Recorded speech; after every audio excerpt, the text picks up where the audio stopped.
What's going on, everybody? We're here, we're live. Welcome to a brand new PokerLove podcast, live from GTO headquarters, relocated to Las Vegas, Nevada. We currently don't have our full setup in place here, but we got this makeshift setup, and I really wanted to get this final table 300K super high rollable recap in here before I lose my mind in Las Vegas, like I've been known to do in past years, every single year actually. Before we get into it, got to remind this that last day for an open cart period. I have no idea what open cart means, but I do know it is $200 off today.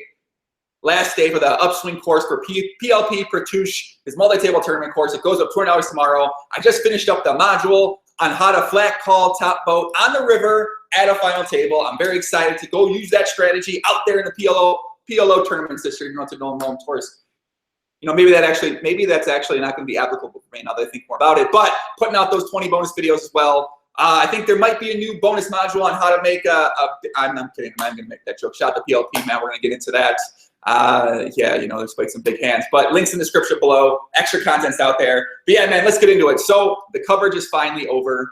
We watched the final table went down from 8 until 3, and then it went down from 3 until 1. And I watched a little bit of that coverage yesterday, but I was traveling, and I got a little bit out of line last night, I'll admit to you guys. So I didn't quite was able to set up for a guest today. We're still going to talk about it. We got a lot of fun stuff that happened.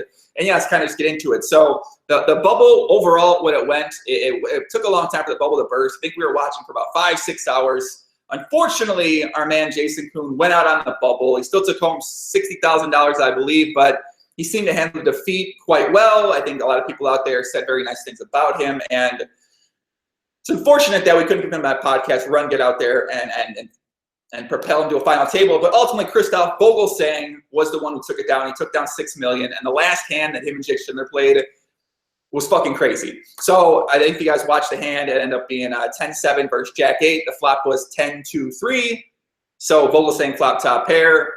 And bet calling, the turn was an 8, or sorry, the turn was a 7. So it was 2-3, 7-10 with 2 hearts. So Jake Schindler had Jack-8 of hearts, and then Vogelsang had top 2 pair. And then it went check. Jake Schindler bet.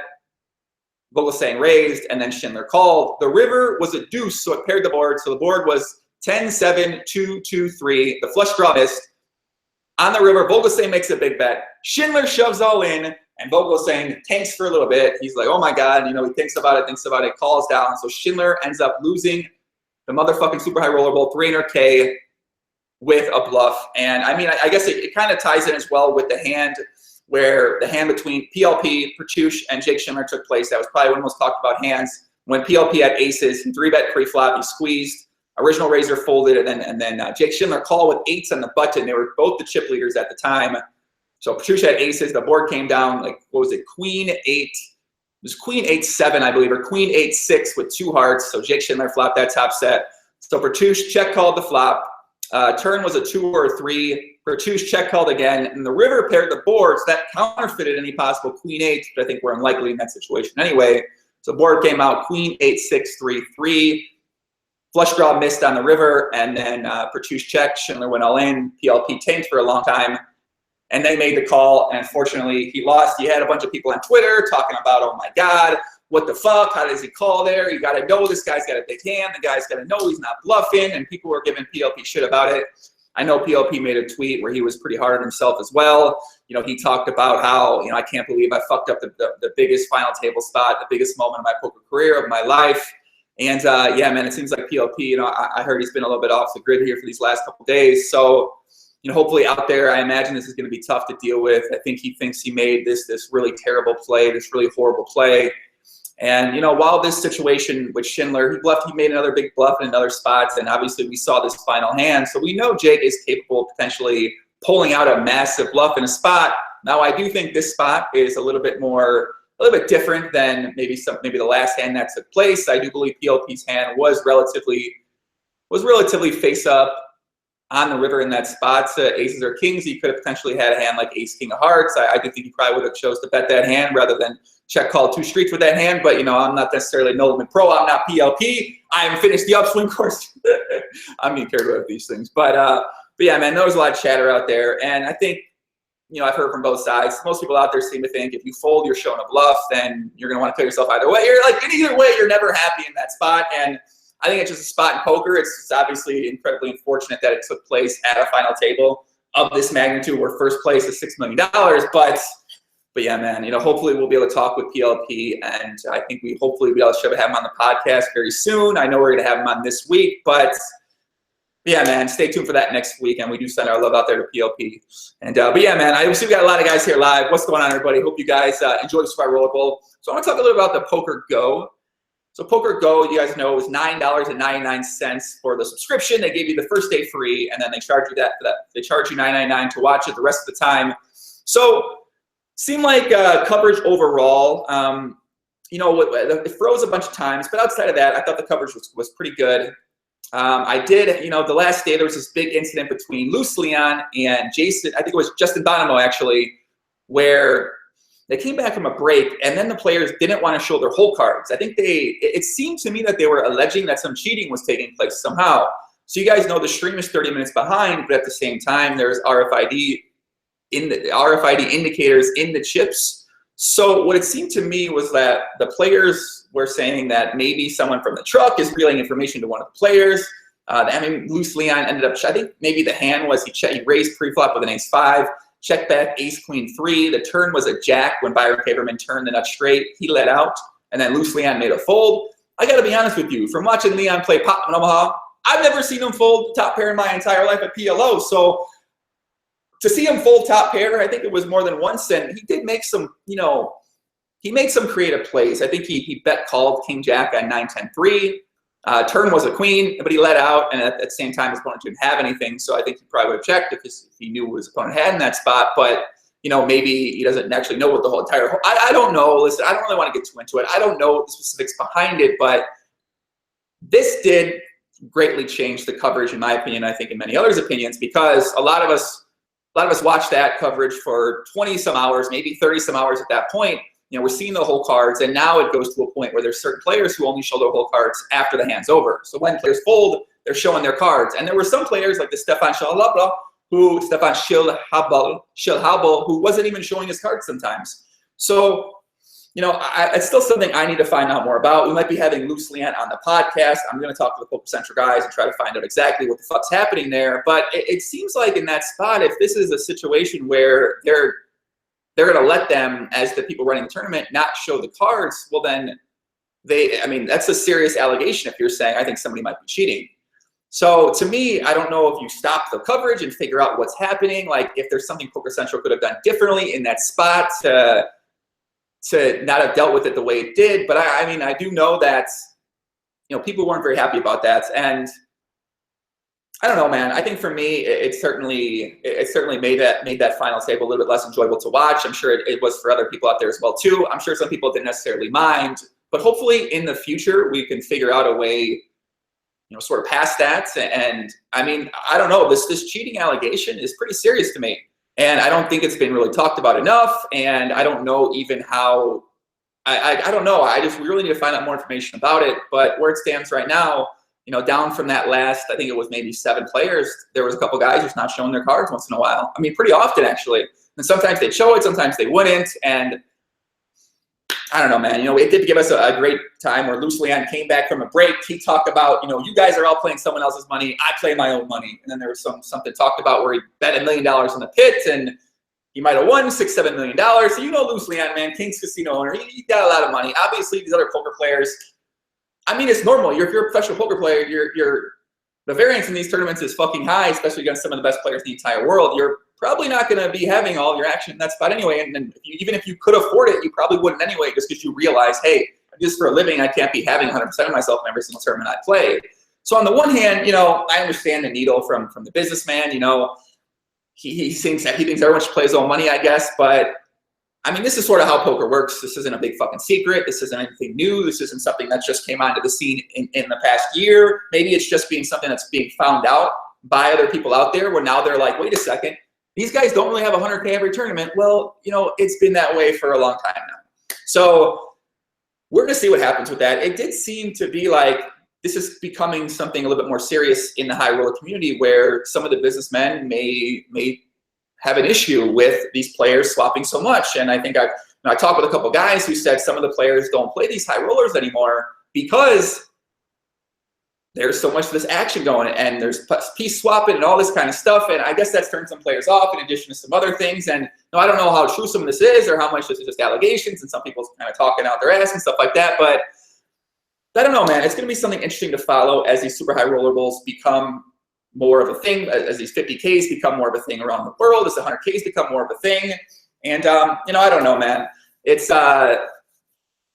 who knows? It's just, I guess, can we fix it at poker? I've seen some people say, why don't they just disclose what they have of other people? Why don't they disclose how much they've sold? Why don't they disclose how much they've swapped? And I think in a romantic way, that sounds great. But I think oftentimes, how can you enforce something like that? And how are you going to enforce someone playing the tournament and just not telling you? There's no real way to know. So I don't know. I don't really know what the solution is. I don't know what the options are. Maybe, you know, I got faith in some people out there. I feel like we got some smart guys playing these tournaments, smart guys making decisions for companies out there. And I think that maybe something will be able to be done.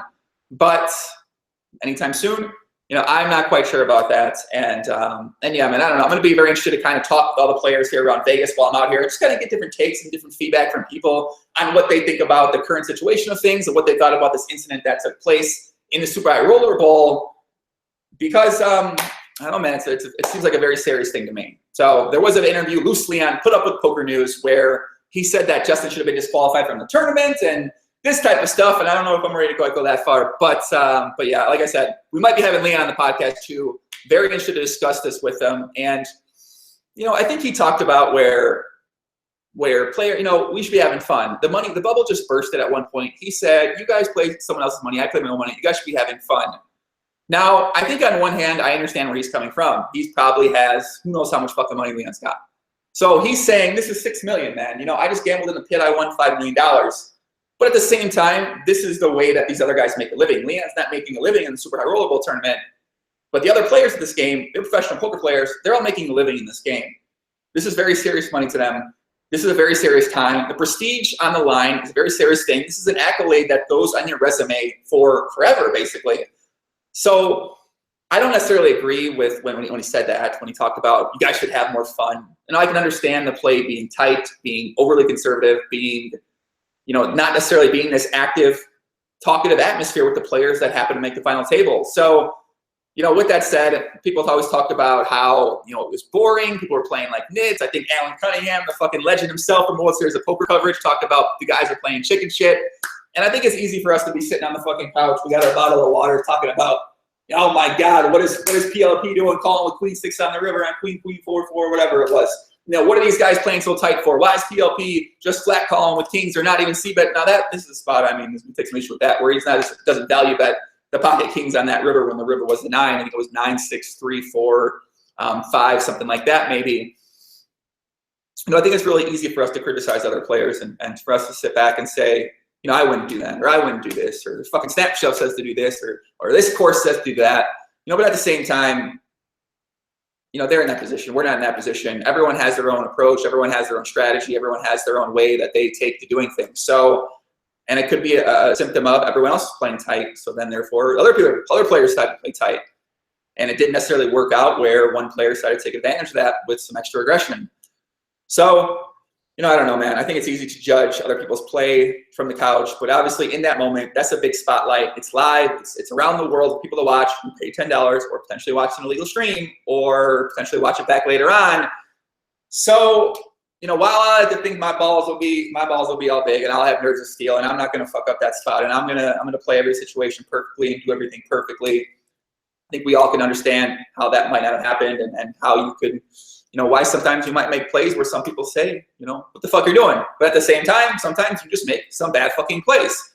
And I think we can all agree that maybe some of those plays might not have been the best plays, but at the same time, they happen, right? I mean, we don't want everybody fucking playing perfectly, because when everyone's playing perfectly, then how do we make money as poker players? So, yeah, man, let me see what we got in the chat today, guys. See if we've got our regulars out there. And Renee Topica, how good's Doug Polk's performance in the tournament? Well, luckily, we got to see none of Doug play, so we don't actually know how his play was in the tournament, unfortunately. But I'm sure we're doing a podcast with Doug. We'll talk more about that as well, too.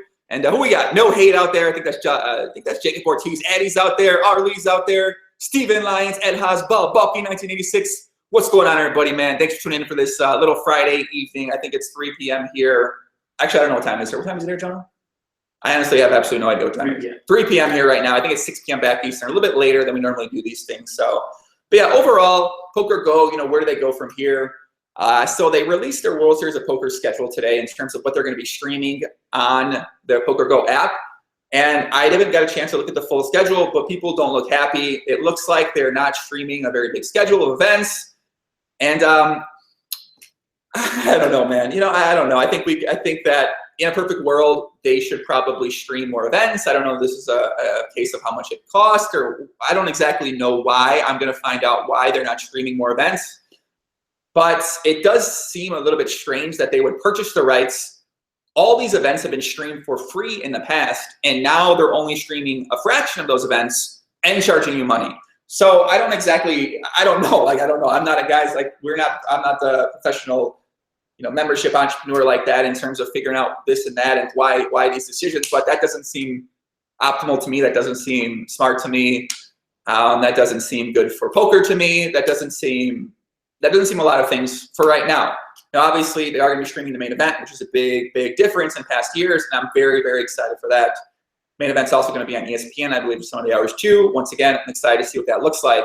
But for these preliminary events, where a lot of people really do enjoy watching these events for free, I don't know. And then it kind of gets into the case of, well, now when you have people coming to commentate for the World Series of Poker, essentially you're sort of leveraging these people to sign up for your site. So if you say, oh, we got Phil Galfon coming in to commentate today, and Phil Galfon puts that online, well, if you want to sign up, you got to go pay $9.99 to watch me commentate here. So I don't know. It could be, now there's some strategy. Maybe I just gave him a fucking idea. I don't really know. But now that does come into play where now some players, maybe some of the best players don't want to commentate now because they feel like they're being, potentially exploited to make money off of them. And while I don't necessarily agree that it should be a worry, it sort of is what it is. I think it's fun to commentate. I've enjoyed commentating on the PokerLove events in the past with Tuckman. I think Tuckman does a great job as well too. And I don't see it that way, but I know other players are going to feel like, well, hey, if you're making money off me, well, maybe you should, buy my time. You should buy my time commentating. And then you might say, well, then, go fuck off. We don't want you to. We're not going to pay you to commentate. We're only going to have your free people commentating. And I think some people are going to say, I don't care either way. But there are going to be people who do care. They're going to have an issue with that. And I don't know. I just could see some things happening where people are upset or this and that. And then if one person gets paid and that gets out, then other people out there are upset about that too. So, I don't know. We're going to kind of see what exactly is going to be happening with this World Series of Poker coverage. It's only going to be exclusive, Renee, on the PokerGo site. I don't think it's going to be on Twitch this year. I don't think it's going to be on YouTube this year. So yeah, I don't know. We'll kind of see. And David Malpass says $9.99. They could make more money with a different strategy. Yeah, I don't really know. I don't really know exactly. I don't know exactly what they can make more money with. I'm not a professional at this. I don't think most of us out there are professionals at this. This is a brand new space. It's going to be trial and error. They might decide to do this year, and then next year go back to the old format and the old way they did it. Who really knows? But yeah. And Biscotti says, well, they're not paying commentators. Now, I don't know for sure if they're not going to, but I know in years past that necessarily hasn't been the case. And I don't know. We're going to see if that's the case this year. So let's kind of talk about some of the players that we saw at the final table there overall.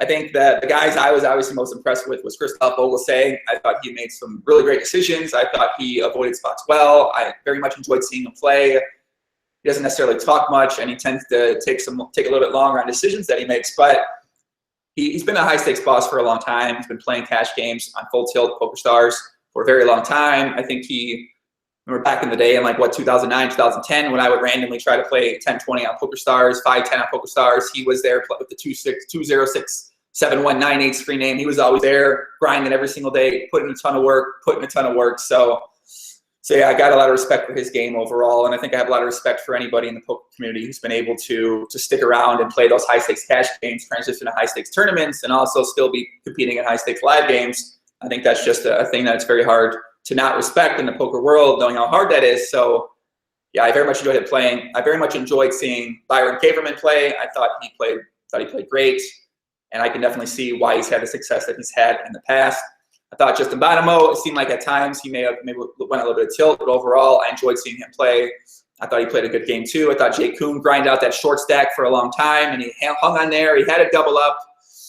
Loose Leon, Loose Leon's playing crazy, man. He played like he owned a casino. It seemed like he does have some skill in no one hold him, and he's been playing for quite a long time as well too.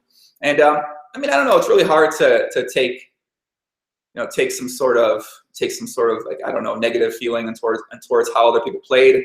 Like I said, I think the big hand between PLP, PokerLove, and Pertush, and Jake Schindler was something that had people talking. So I believe the hand went was Jake Schindler versus PLP. I don't quite remember. I know Byron was in between them, so I don't exactly know if this was I think PLP was out of position. So PLP had Queen 6, and I don't quite remember. Schindler had 7s. I think Schindler raised the button. PLP called. The flop was something like Queen 6-4. Went check check. I think the turn on the river was a queen. I think the turn was a queen. Went check check. The river was a 6, and then PLP checked, and then Jake bet, and then PLP just check called. So people were like, "What's happening? Is this collusion? Is this something that was going down? Is there other people colluding in this spot in the tournament?" And now, once again, that's a very serious allegation to make. So I'm not going to say any collusion was happening there.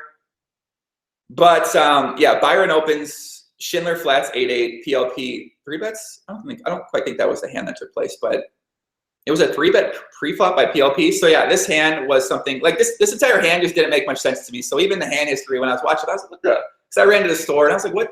How could this possibly be a real hand that took place? So yeah, so we had the action here in the chat. It was let me see here. So we're doing this live, guys. I guess I should have wrote this fucking hand down, but I didn't here. So it's a 3-bet by PLP with Queen 9 versus 7-7 and Queen 6-6-4. Well, that's just, yeah. I mean, overall, I don't necessarily know if the action necessarily changes that much, but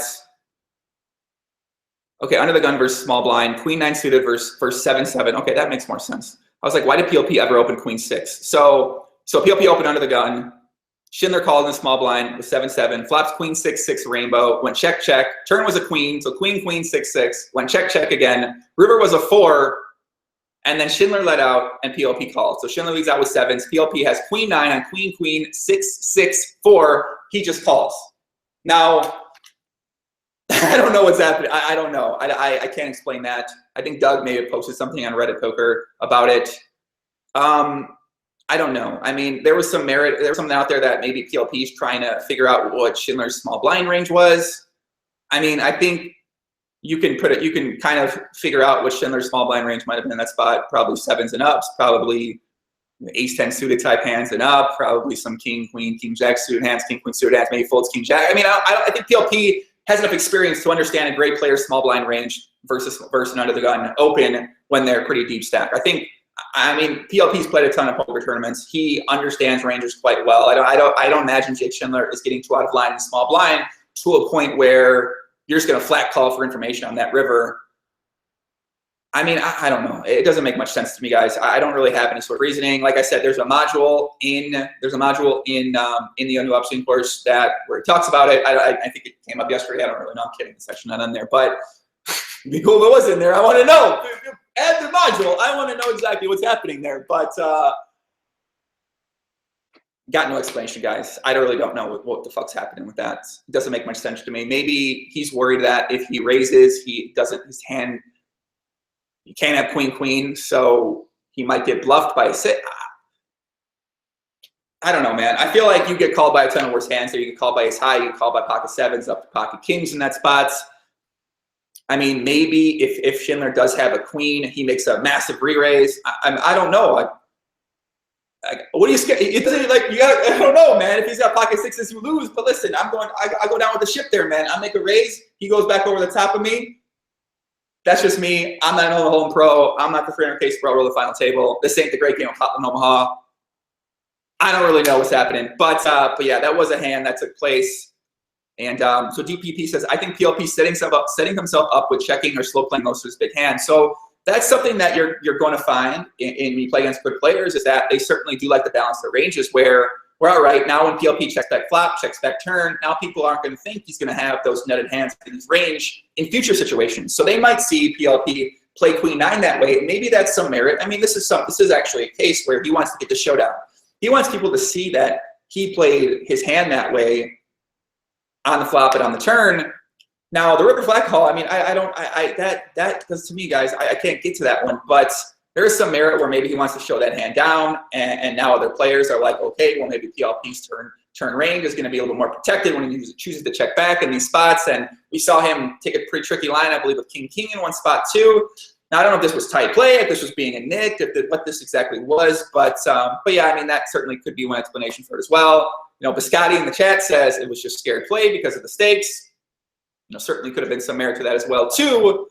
But yeah, man, overall, I don't know. You know, no hate in the chat says collusion is a problem at all high roller tournaments because they're so soft, like Chunga Man said. I don't know. You know, I'm not too in tune exactly what the alleged collusion might be happening in these tournaments. I know there's a lot of pieces being swapped and there's a lot of action being bought. I know a lot of things like this are going down in these tournaments. So I don't know, man. No explanation for it, but I hopefully think that we'll find some more out about this in the future and get an explanation for it. So, but yeah, man, we'll take a couple of questions in the chat from you guys. And yes, we talked about Philip. We talked about Justin Bonomo and not showing cards a little bit earlier about, you know, he had some worries about the security and in terms of the RFID being hacked, and that's sort of where it stands from him. I don't think we've heard anything more about that as well.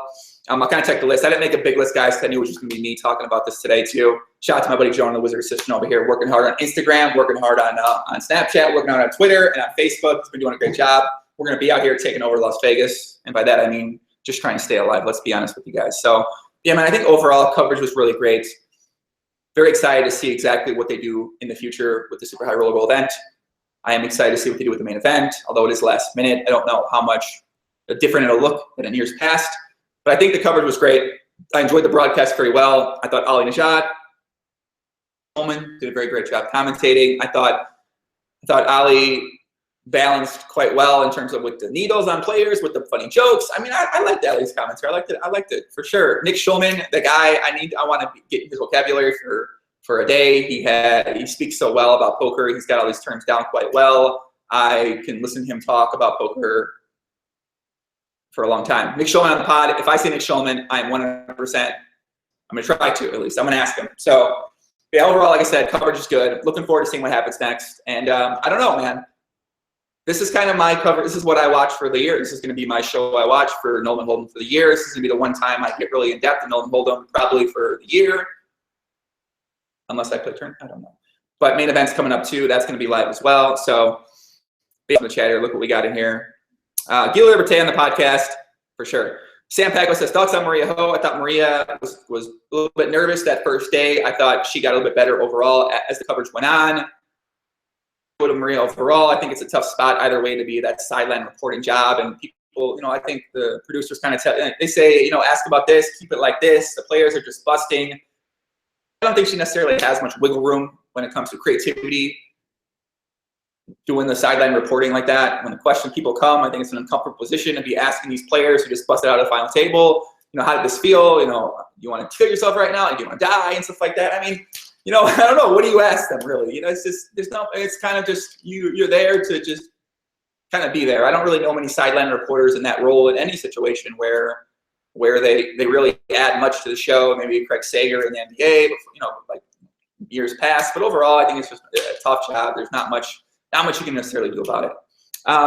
Roham says, spoken to Fedor. I know Fedor's been taking down 50Ks. I don't know. I think maybe Jonah maybe spoken to Fedor. I don't know. I haven't talked to Fedor quite yet. But yeah, I'll probably talk to him at one point in time. Poppy, are you playing the 100K one drop? No, what the fuck are you talking about, man?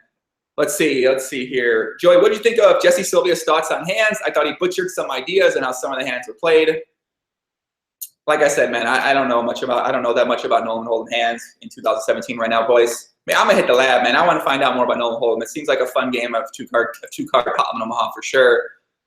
But yeah, man, I think Jesse and Kara, you know, I don't know. Guys, listen, if I thought they did a shitty job, I probably wouldn't tell you anyway. I gotta be honest with you, man. I just wouldn't. You know, I'm not gonna find any bang bangs, but I don't exactly know what the roles are. So in World Series of Poker, you have Antonio, you have Phil, you have Daniel.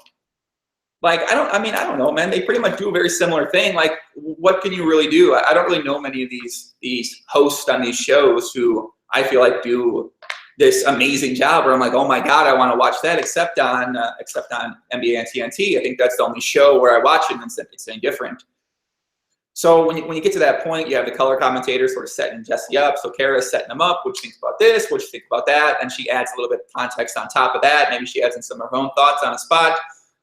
And then, yeah, I mean, it's just basically her job to set up Jesse for some spots. And whether you agree or disagree, I don't know. I think Jesse, he's obviously not playing these super high roller bowls, but at the same time, he's been playing poker for a very long time. He used to be an online player, plays a lot of tournaments now. So I think he has a great amount of knowledge when it comes to Nolan Hold'em, when it comes to playing tournament poker. So yeah, I mean, I think he portrayed that. I think he displayed that. And I mean, I don't have any issue with how he did. Overall, I enjoyed that part of the show as well too. So yeah, man. Let's see here. What other thing we got in the chat? I'm not going to talk about that. Do you have a plan for when you move into TV, or do you think that online is the way forward? I don't know. I don't know if I plan to move into TV technically. So yeah, let's talk about Jason Koon's suit. So you guys know the poker sniper Jason Koon was at the final table, looked exactly like the American sniper, coincidentally enough. And I don't know, man, the suit game, he was rocking the suit. He looked very nice at the final table. I don't know if it's most comfortable for his, the biceps are bulging out of that thing. He's got the abs. He eats like 7 meals throughout a final table. But I think Jason looked very good in that suit. And I don't know if we're going to see him in the suit again very soon, unfortunately. So, but yeah, man, that's kind of it. I wanted to make this very short. I wanted to keep this very sweet. I want to get out there and enjoy Las Vegas. We're here. We got the strip right there. We're going to be creating a lot of content this month. Creating a lot of stuff on the strip, creating a lot of stuff with different poker players out there as well.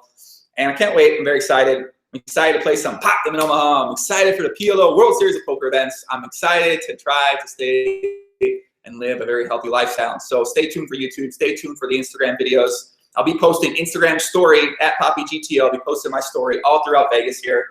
And yeah, man, stay tuned. Might get a Leon podcast coming up here very, very, very soon. So that's it. Much love, everybody. Thank you for watching. Thank you for watching this week. I hope you enjoyed this week very much. And once again, we're giving away that bonus videos for people. Course, I'm going to be taking a course. Am I? I guess. I don't know. I want to play tournaments. I want to play tournaments. Yeah. But that's it, guys. That's all I got. Much love. Adios, everybody.